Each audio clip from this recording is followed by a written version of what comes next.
And one such direct consequence of this non-hostility towards both the nations was the free passage of Indian flag vessels through the Strait of Hormuz, which were unharmed.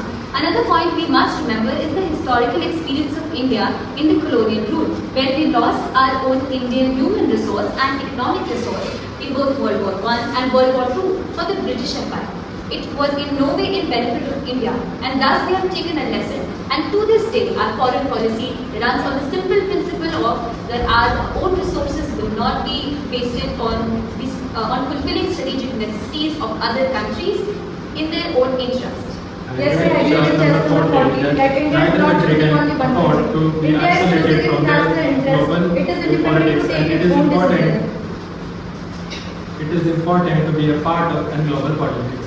India is playing a strategic role in the multipolar world that every country is. I agree with chess plate number 15, and its strategic role is further highlighted by India emerging as a leader of Global South and a bridge between the developing and the developed nations.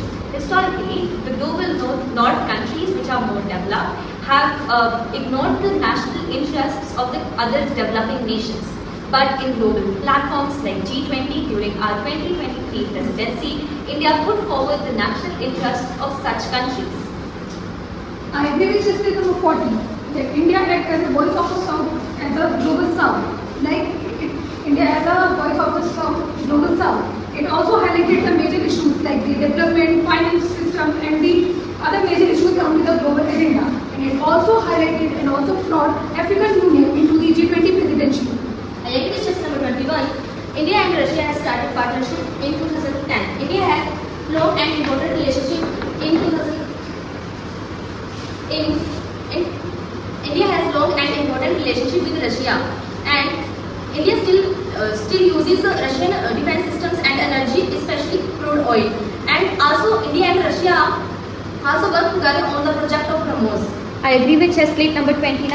Our trade deals, economic and political agendas are aligned with several countries at the same time. It is more issue-based than India being part of one simple bloc. Historically, during the Cold War, we saw the emergence of a bipolar world, where USA and USSR were the major political power centers. But post-1991, we see the emergence of several centers of power. And India supports each one of them on several different issues, keeping our national interest as a primary goal in mind. So I agree with just take number 29. India not only supports or takes weapon deal from Russia, but also is a great trade partner and a foreign direct investment partner with the US and its companies. I agree with just number 14. The USA is a major partnership in defense, nuclear and space cooperation. Russia export many things and many products India, and India needs these products like precious metal and stones because India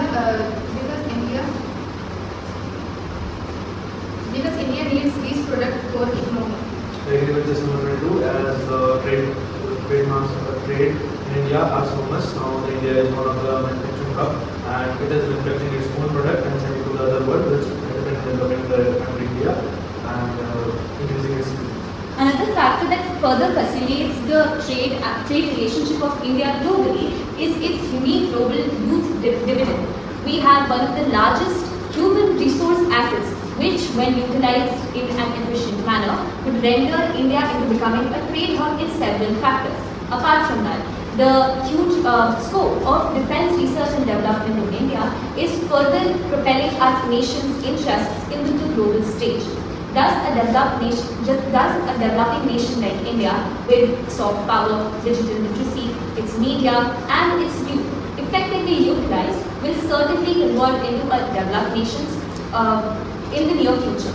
I agree with just number 40 as Japan doesn't have so much of young generation population.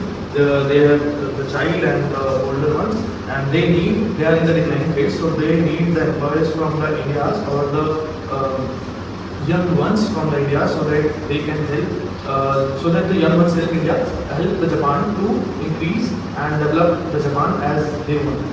agree with chess number 35. India is not only participating in those events like G20 and BRICS, but India is also participating in missions with the UN to peacekeeping of the world. I agree with chess phrase number 28, but I would like to further add points on the chess phrase number 35 and 40. I agree that India is an independent body, but however, India's aspiration cannot achieve only through diplomacy alone. We have to work on our economical structure, digital infrastructure, education system and the defense system. Thus, India's sustainability depends upon its national capability. I agree with chess plate number 21. Diplomacy and strategic autonomy is as necessary as keeping our own firm stance on certain topics. For instance, we are diplomatic on several of the geopolitical issues, then realigning